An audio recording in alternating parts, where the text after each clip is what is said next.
할렐루야. 자, 주님의 이름으로 환영합니다. 우리 옆에 계신 분들하고 한번 인사 나눠보실까요? 반갑습니다.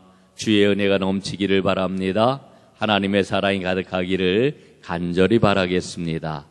자, 여러분, 오늘은 성금요일입니다. 오늘 이제 예수님께서 십자가에 달려 운명을 하시는 그와 같은 날이지요. 그래서 이제 우리가 늘 이 성금요일은 다른 어떤 날보다도 주님의 그러한 그 십자가 사랑을 깊이 묵상하는 그러한 절기이기도 합니다. 오늘 하나님께서 여러분 모두에게 함께 해주시기를 바라고, 오늘 저녁에 있게 되는 8시 30분 성금요일 세종 예배를 기억을 하시고, 가정별로 가정에서 유튜브 영상을 함께 보시면서 세종 예배에 참여하는 은혜가 있기를 다시 한번 간절히 바랍니다. 여러분들에게는 아마 다 고향이 있으실 줄로 압니다. 서울에서 태어나 전농동에서 태어나가지고 지금까지 지내신 그런 그 분들도 계시겠습니다만은 여러분들에게는 다 고향이 있으리라 생각을 합니다. 여러분들에게 고향은 어떤 그런 그 존재인가 이렇게 한번 묻고 싶네요. 저는 고향을 생각할 때마다 가슴이 먹먹해집니다. 저희 고향은 굉장히 아름다운 그런 그 동네였습니다. 동네 뒷산에 올라가서 보면 넓은 들판이 보이고, 그리고 들판 끝으로 큰 개천이 이렇게 흘러가고, 그 개천을 향하여서 동네에서부터 흘러내려가는 많은 그런 그 실개천들이 있고, 그 개천으로는 늘 그 미루나무가 저희 고향에 굉장히 많았습니다. 미루나무가 넓게 있던 것이 기억이 나는데, 그 들판에 또 그 개천에 미루나무에 봄이며 여름이며 가을이며 또 겨울마다 바뀌는 그런 그 풍경들이 얼마나 아름다운지, 어린 제 마음에도 그 동네의 그런 그 풍경들을 바라보면은 정말 이렇게 막 넋을 놓고 바라볼 정도로 아름다운 그런 그 동네였습니다. 한 200곳쯤 되는 그런 그 동네였는데 윗동네 아랫동네로 다 나뉘어져 있었지요. 그래서 집집마다 그 집이 어떤 마당을 갖고 있고, 앞마당은 어떻고, 집에 들어가면은 어떤 마루가 있고, 뭐 이런 것들이 다 생각이 나요. 집집마다 들어가는 그 길 어귀가 생각이 나고, 그런데 이제 지금 가보면은요, 동네 끝으로 서해안 고속도로가 나고, 그리고 몇 년 전에는 동네 한가운데로 또 고속도로가 또 났어요. 그뿐만 아니라 그 동네 그 빈터 곳곳마다 그 공장들이 들어오고 창고가 들어오고, 그래 망가질 대로 망가진 그런 그 고향을 보면서 제 마음속에는 내 고향이 사라졌구나라고 하는 이런 그 생각 때문에 얼마나 가슴이 먹먹해지는지 모릅니다. 내가 늘 생각하던 그런 그 고향이 이제는 아니니까 고향에 가도 속만 상하고 마음만 아프고 그런 그 기억이 납니다. 여러분, 고향이라고 하는 게 뭘까? 혹은 우리에게 집이라고 하는 게 뭘까 하는 그런 그 생각을 다시 한번 해봅니다. 로버트 프로스트라고 하는 분은 집에 대해서 이렇게 이야기를 했습니다. 집이란 내가 그리로 가야 한다고 생각할 때 반드시 나를 받아주어야 하는 곳, 이게 집이다, 이렇게 이야기를 하고 있습니다. 여러분, 정말 그런 것 같아요. 내가 가야 한다고 생각할 때 반드시 나를 받아주어야 하는 그곳, 그게 집이라고 하는 그런 그 이야기죠. 여러분들에게는 그런 집이 있나요? 언제나 갈 수 있는 그와 같은 집이 있나요? 여러분은 어떻습니까? 오늘 우리는 이 두 아들 이야기를 통해 가지고 둘째 아들이 집을 떠났다가 집으로 돌아오는 그런 그 이야기를 보고 있지 않습니까? 과연 이 아들은 귀환에 성공한 것일까요? 진짜 집으로 돌아온 것일까요? 여러분 어떻습니까? 이런 그 생각을 한번 해보면서 오늘 은혜를 좀 나누려고 합니다. 여러분, 성경은 우리에게 거듭해서 어떤 말씀을 들려주십니까? 성경은 우리에게 인생을 가리켜 집에 돌아가야 하는 존재라고 이렇게 말씀을 해주고 있습니다. 여러분, 창세기의 그런 그 시작 이야기를 보게 되면은 아담과 하와가 타락하지 않습니까? 그래서 결국은 에덴 동산에서 쫓겨나게 되지요. 에덴 동산에서 쫓겨난 인간의 존재를 가리켜 에덴의 동쪽에 사는 존재라고 이렇게 이야기를 합니다. 머물러 있어야 하는, 혹은 살아야 하는 집에서 쫓겨난 존재가 아담이라고 이렇게 이야기를 할 수가 있습니다. 그래서 인간의 삶은 기본적으로 유배당한 그와 같은 삶이라고 이렇게 이야기를 하고 있는 거죠. 성경은 이와 같은 사실을 곳곳에서 우리에게 일러주고 있습니다. 여러분 한번 보세요. 가인은 자기의 동생을 죽임으로 인해 가지고 진정한 쉼을 얻지 못하고 유리방황하는 자에게라는 그 삶을 평생토록 살았습니다. 여러분, 아버지를 속이고 그리고 형을 속였던 야곱은 어떠합니까? 그 집을 떠나가지고 아버지의 집을 떠나가지고 20년 동안이나 유배자의 그런 그 삶을 살지 않았습니까? 여러분, 그뿐이 아니에요. 야곱의 그런 그 12아들들은 먹을 것을 찾아가지고 애굽으로 내려갔다가 여러분 애굽에서 430년 동안 어떤 생활을 합니까? 종의 생활을 하잖아요. 노예 생활을 하잖아요. 하나님께서 모세를 보내셔가지고 그들을 구원해낼 때까지 계속해서 430년이라고 하는 기나긴 그런 그 시간 동안 노예 생활을 했던 것을 우리는 발견을 합니다. 여러분, 세상에서 가장 위대한 왕이라고 일컬음을 받았던 다윗은 어떠한가요? 여러분, 다윗이 왕이 되기 전에 그 어떤 그런 그 생활을 했습니까? 쫓기는 자의 그런 그 생활을 했습니다. 유리방황하는 자의 그런 그 생활을 했던 것을 우리는 보게 됩니다. 여러분, 그뿐이 아니에요. 여러분, 이스라엘 그런 그 왕국의 역사를 보게 되면은 결국은 이스라엘이 바벨론에 의해서 멸망을 당하고 결국은 바벨론 왕 느부갓네살에 의해 가지고 바벨론 포로로 끌려가 가지고 거기서 유배 생활을 하는 것을 발견하지 않습니까?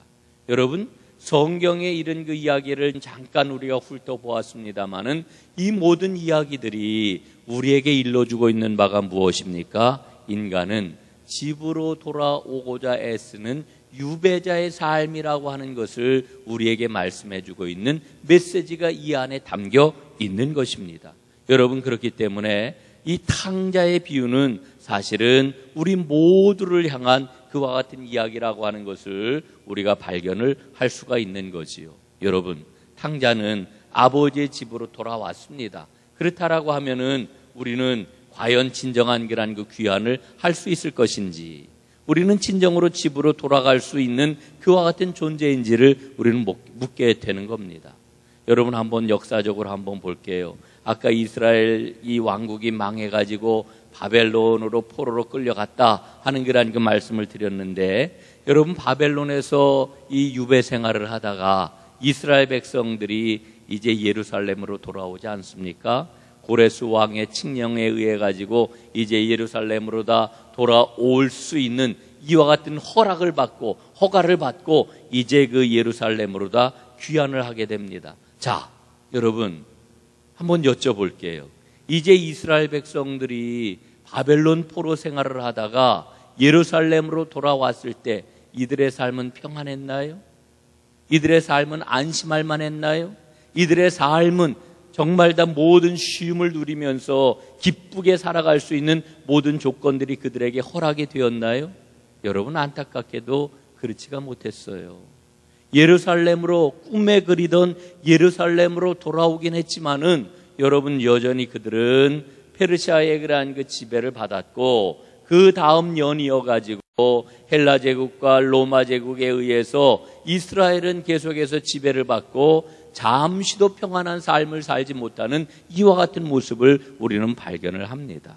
여러분, 분명히 약속하신 대로 그들은 바벨론 포로 생활에서 풀려나가지고 예루살렘으로 돌아왔지만 여전히 억압받는 이와 같은 삶을 살고 있는 것을 보면서 왜 여전히 억압받는 삶을 살아야 되는 걸까? 우리는 이런 질문을 한번 던져보게 되는 거죠. 여러분, 그 이유가 어디에 있을까요? 우리는 두 가지 이유를 근원적으로 발견을 하게 돼요. 두 가지 이유. 그 두 가지 이유가 뭐냐? 첫 번째로는 인간의 내부가 망가져 있기 때문에 그래요. 우리 안이 망가져 있다라고 하는 그런 그 이야기입니다. 여러분, 인간의 삶을 보게 되면은 여전히 우리 안에는 뭐가 작동을 하고 있습니까? 이기심이 작동을 해요. 오직 나를 향한 그러한 그 힘이 얼마나 크게 작동을 하고 있는지 몰라요. 그리고 교만하고 죄에 얽매여 살아가는 우리의 그러한 그 처지와 형편을 우리는 보게 되는 것이지요. 여러분, 이스라엘의 역사를 보게 되면은요, 이스라엘은 끊임없이 이웃 나라들과 전쟁을 벌여왔습니다. 끊임없이 전쟁을 벌여왔어요. 그러면은 그 전쟁의 결과가 그들에게 평안함과 그들에게 안심과 그들에게 풍성함과 이런 것들을 갖다 주었느냐 하면은 여러분, 그렇지 못했지요. 끊임없이 전쟁을 벌였지만 승리하지 못하였던 것을 우리는 봅니다. 여러분, 승리하지 못하였던 이스라엘의 모습은 우리에게 상징이 되는 거예요. 여러분, 이스라엘이 주변 나라들과 끊임없이 전쟁을 벌였던 것처럼 우리 안에서 끊임없는 투쟁이 일어나고 있어요. 예? 우리 안에 망가져 있기 때문에 우리 안에서 날마다 쉼 없는 전쟁이 일어나고 있단 말이지요. 여러분, 그런데 이 전쟁에서 어느 누구도 승리할 수가 없어요. 우리의 힘 가지고는 이스라엘이 승리하지 못하였던 것처럼 우리는 승리할 수 없다라고 하는 이야기입니다. 우리는 억압을 받고 있고요. 우리는 온갖 가지 죄와 온갖 가지 부패와 온갖 가지 위험으로부터 우리의 삶은 얼마나 힘들고 고통스러운 나날이 계속되고 있는지 모릅니다. 여러분, 우리 인생은 근원적으로 본성의 변화가 필요한 거예요. 근원적으로. 또 한 가지, 이 이스라엘의 고통이 계속되었던 이유가 어디에 있느냐 하면은 인간의 주변과 주위 환경이 망가졌기 때문이에요. 여러분, 첫 번째 원인은 우리 내부가 망가졌기 때문이다라고 하는 말씀을 드렸는데, 두 번째 이유는 우리의 주변, 우리 주위의 환경이 망가졌기 때문에 그래요. 여러분, 우리 인간이 처해 있는 이와 같은 억압을 당하고 유배당한 자의 삶을 살아갈 수밖에 없는 이와 같은 그러한 그 이유는요, 예? 우리가 영적으로 도덕적으로 망가졌기 때문이라고 하는 것, 그 이상의 어떤 문제가 있어요. 그 이상의 문제가 뭘까요? 그것은 바로 우리가 살아가고 있는 이 세상이 타락했다라고 하는 거지. 예? 인간만 타락한 게 아니에요. 인간의 타락으로 인해 가지고 여러분 주변 우리의 모든 삶의 터전인 우리의 환경이 타락했어요. 예? 죄로 인해서 오염이 되어 가지고 여러분 자연 환경이며 모든 주변 환경들이 다 타락이 되고 말았어요. 여러분 지금 보십시오.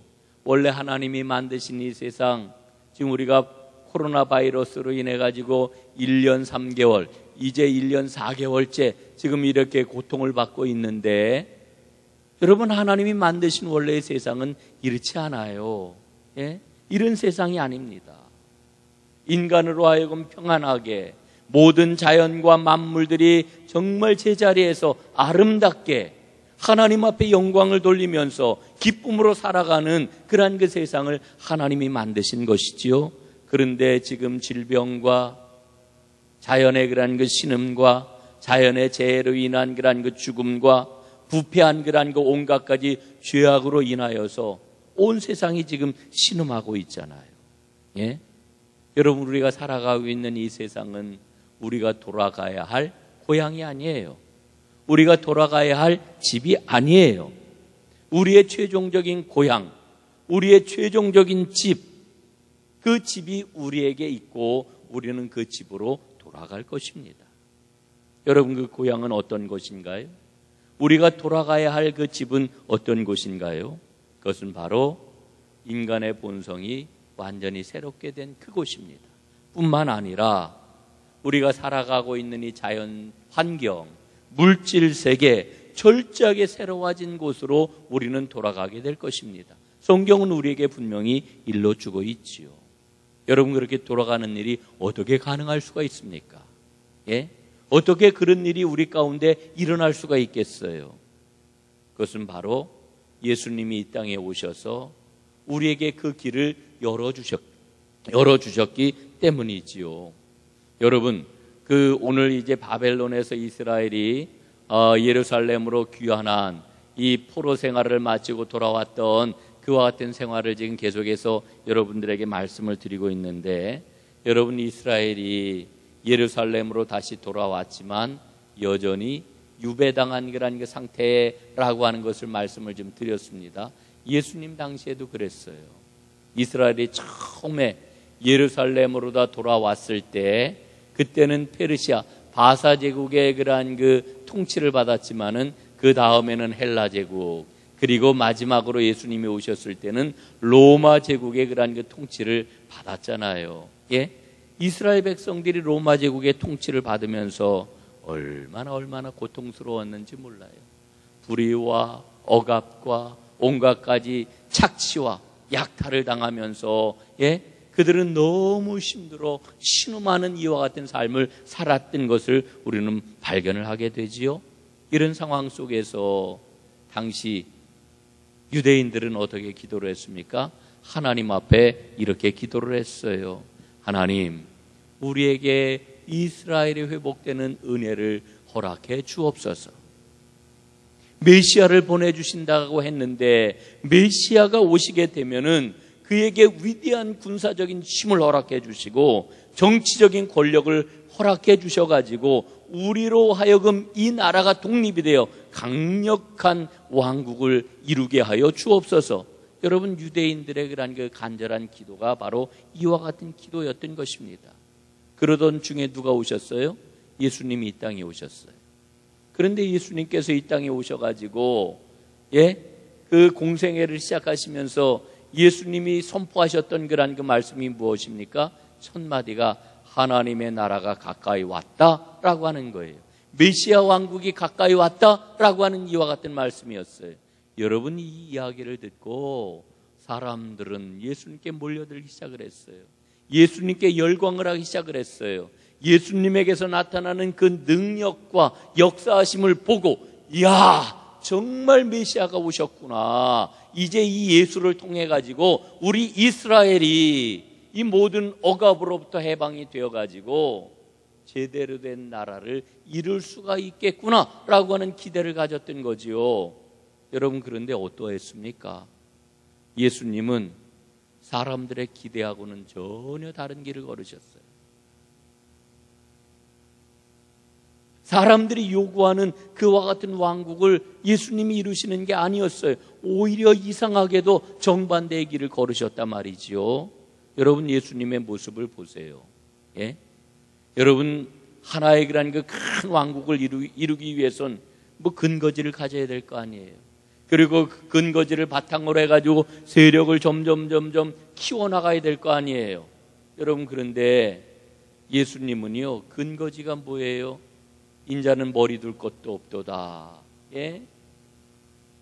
여우도 굴이 있고 공중의 새도 집이 있지만 인자는 머리 둘 곳이 없도다.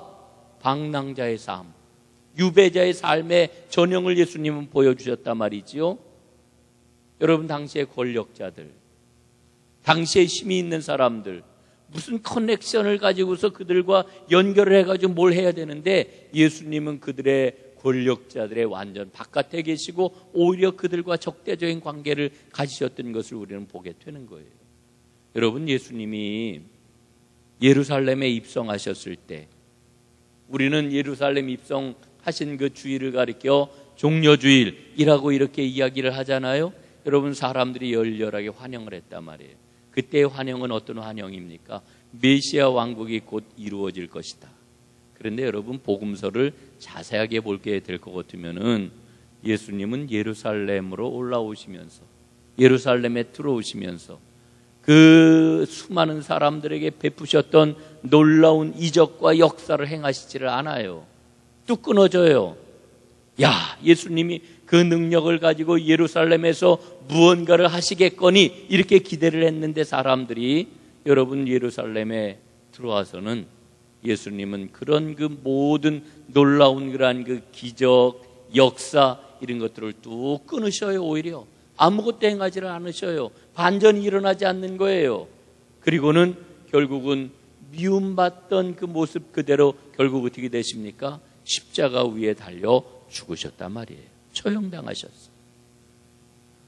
여러분, 예수님이 십자가 위에서 달려 죽으셨다라고 하는 이야기는 이스라엘에게 거부당하셨다는 거예요. 거절당하셨다는 거예요. 유배자로 죽으셨다는 거예요. 여러분, 예수님의 그 처절한 거절이 어느 정도였느냐? 마태복음 27장 46절에 보면은 십자가 위에서 예수님이 이렇게 외치시지 않습니까? 나의 하나님, 나의 하나님, 어찌하여 나를 버리셨나이까? 예? 사람들에게 버림당하고 아버지에게마저 버림당하고 예수님은 죽으셨단 말이죠. 여러분, 예수님이 당하셨던 이 처절한 고통을 한번 생각을 해보세요. 예수님이 무슨 일을 하신 걸까? 예? 예수님이 무슨 일을 하신 겁니까? 우리 예수님은요, 단지 한 나라를 정치적인 억압에서 구원하시려고 이 땅에 오신 게 아니에요. 우리 모두를 죄악으로부터 구원해 내시려고, 망가진 우리의 그런 그 삶으로부터 우리에게 생명을 주시기 위해서 이 땅에 오신 겁니다. 모든 사람들을 진정한 집으로 데려가시기 위해서 예수님은 이 땅에 오셨다라고 하는 거죠. 그런데 예수님은 그 일을 행하시기 위해서 어떤 모습으로 오셨나요? 힘센 자의 모습으로 오신 게 아니에요. 힘센 자의 모습으로 오신 게 아니라 가장 약한 자의 모습으로, 가장 연약한 모습으로 이 땅에 오신 거예요. 여러분, 왜 그러셨을까? 왜 그러셨을까? 그 이유가 어디에 있을까? 그 이유는 오직 한 가지입니다. 진정으로 유배당한 자가 되시지 않으면은 우리로 하여금 진정으로 돌아갈 그 길을 열어주시지를 못하기 때문에 유배당한 자의 모습으로 이 땅에 오신 거예요. 여러분, 이 둘째 아들이 말이지요, 작은 아들이 아버지의 집을 떠나가지고 허랑방탕하여 아버지의 재산을 다 탕진해버리고, 그에게는 친구도, 그에게는 돈도, 그에게는 아무것도 남아있지 않았을 때에, 예? 돼지 치는 집에 그런 그 쥐엄 열매를 먹지 않고서는 살아갈 수 없는 이와 같은 상황에 처했을 때에 그의 심정을 한번 생각을 해보세요. 예? 그 처지에 떨어졌을 때에야 그는 아버지의 집을 떠올렸고 아버지를 떠올렸단 말이지요. 여러분, 예수님은 바로 둘째 아들이 처해 있는 완전히 유배당한, 완전히 소외되어 버린 이와 같은 자리에 예수님은 오셨다라고 하는 그런 그 이야기입니다. 예수님이 그 고통을 겪지 아니하시고는 우리가 진정으로 아버지께로 돌아갈 수 있는 길을 갖지 못할 것이기 때문에, 그래서 예수님은 이제 이 땅에 오셔가지고 극도의 절망 가운데 내팽개쳐진 그런 그 존재가 되어가지고 십자가 위에서 그 생명을 내어 놓으셨던 겁니다. 그래서 우리가 거쳐야 할 집에서 환영을 받을 수 있도록 하기 위해서 모든 저주를 예수님은 스스로 받으셨습니다. 여러분, 예수님은 십자가 위에서 죽으셨지요. 오늘이 바로 예수님이 죽으시는 날입니다. 그리고 사흘 만에 어떻게 하셨어요? 다시 살아나셨습니다. 예수님은 다시 살아나셨습니다. 여러분, 예수님이 다시 살아나신 것은 죽음과 맞서 이기신 것이고, 그리고 부패한 세상과 맞서 승리하신 것입니다. 그리고 예수님은 그렇게 승리하셔서 우리에게 뭐라고 말씀을 하십니까? 이 세상은 우리의 집이 아니다 말씀해 주고 계시는 거예요. 여러분, 승리하신 예수님이 완전한 승리를 위해서 다시금 이 땅에 오실 줄로 믿습니다. 예? 여러분, 두 아들 이야기를 우리가 보게 되면은요, 이 아들이 돌아왔을 때에 아버지가 큰 잔치를 베풀지 않습니까? 마찬가지로 여러분, 우리 모두가 아버지의 집으로 돌아갈 그날에 큰 잔치가 벌어지게 될 것입니다. 여러분, 성경의 마지막 결론이 뭐예요? 잔치가 벌어지는 거예요. 잔치. 어린 양의 혼인잔치지요? 요한계시록 19장에 보게 될 것 같으면은 여러분, 하늘로부터 내려오는 하나님의 도성에서 아버지가 베푸시는 큰 잔치가 벌어지게 됩니다. 여러분, 잔치가 성경의 마지막 결론이에요. 잔치가 마지막 결론이다. 여러분, 이 요한계시록의 그러한 그 잔치를 보게 될 것 같으면은 마침내 이 땅 전부가 하나님의 아름다운 동산으로 회복이 될 것임을 우리에게 말씀을 해주고 있지요. 그런데 거기에 보면은 생명나무도 나와요. 그 생명나무 잎사귀들이 모든 민족을 치료할 것이라고 하는 것을 우리에게 말씀을 해주십니다. 요한계시록 21장 4절에 보면은요, 마지막 잔치가 벌어지고 마침내 주님께서 이루실 그 세상이 되면 어떤 일이 일어나게 됩니까?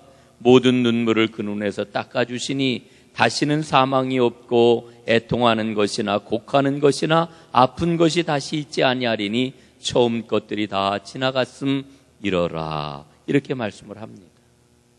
마침내 완성될 그 나라. 여러분, 오늘 우리는 여전히 눈물을 흘리고 있습니다. 우리는 여전히 마음 졸이면서 살아가고 있습니다. 여전히 우리는 어찌할 바 모르는 안타까움 속에서 우리의 삶을 살아가고 있습니다. 그러나 마침내 주님께서 가져오실 그 나라는 모든 눈물과 아픔과 고통과 애달픔이 사라지는 그와 같은 나라라고 하는 것을 우리에게 일러주고 있지요. 그런데 마침내 완성될 그 나라는 여러분 어떤 나라입니까? 일상이 있는 나라예요. 이거 우리가 꼭 기억을 해야 합니다. 일상이 있는 나라. 일상. 예? 일상이 있는 나라. 이게 무슨 얘기냐 하면은요, 우리가 돌아갈 진정한 고향은 비인격적인 의식만 있는 나라가 아니라고 하는 거예요. 그래서 제가 늘 우리 교인들에게는 뭐를 강조합니까? 영혼 구원이라고 하는 말은 굉장히 소중한 말이지만 신중하게 사용하자라고 하는 이야기를 하는 거예요. 영혼 구원이라고 할 때에 우리의 몸과 우리의 일상은 어디론가 사라져버리고 우리는 천국에서 공중에 둥둥 떠서 살아갈 거로 우리는 생각을 한단 말이죠. 여러분, 그런 나라 아니에요.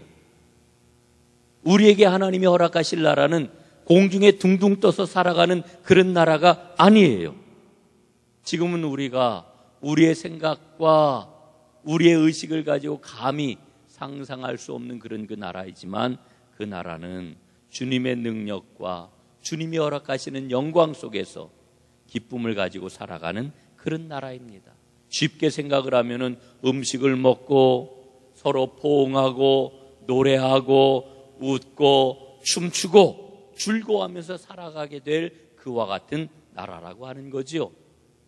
예수님은 이와 같은 고향으로, 이와 같은 집으로 우리를 부르고 계시고 그 집을 마련해 놓으시고 그 집을 바라보라고 이렇게 말씀을 하시는 겁니다. 여러분, 이 집을 바라보는 것이 진정한 희망인 줄로 믿습니다. 여러분, 두 아들 이야기를 통해 가지고 우리에게 이 나라가 있다라고 하는 것을 우리에게 일러주고 있는 거지요. 사랑하는 여러분, 오늘 우리는 여전히 두려움 가운데 살아갑니다. 아픔 가운데 살아갑니다. 걱정과 염려 가운데 살아갑니다. 우리가 풀지 못하는 문제 가운데 살아갑니다. 왜? 우리는 진정한 집에 이르지 못하였기 때문에. 여러분, 우리가 진정한 집에 이르기 전까지는 이 아픔과 문제가 여전히 계속될 것입니다. 그러나 그 집이 내게 있다라고 하는 것을 분명히 기억하고 아버지를 향하여 우리의 눈을 돌리고 우리의 마음을 열어놓기만 하면은 주님 오셔서 우리로 하여금 진정한 쉼과 평안을 누리게 해 주실 줄로 믿습니다. 이 소망을 가지고 주님의 나라, 그 집을 향하여서 믿음의 발걸음을 옮기는 축복의 사람들 다 되시기를 다시 한번 주님의 이름으로 축원을 드립니다. 기도하겠습니다. 아버지 하나님, 감사합니다. 우리는 모두 다 집을 향해서 가야 되는 하나님의 사람들인데 진정한 하나님의 집을 향하여 용감하게 용기 있게 믿음의 발걸음을 옮기는 귀한 역사가 오늘도 우리 삶 가운데 넘쳐나도록 주님 인도하여 주옵소서.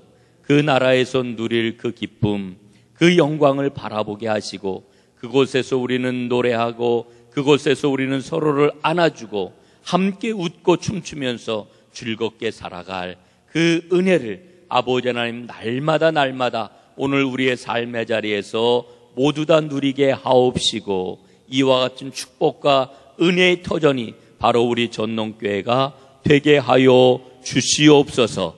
예수님 이름으로 간절히 기도 올리옵나이다. 아멘.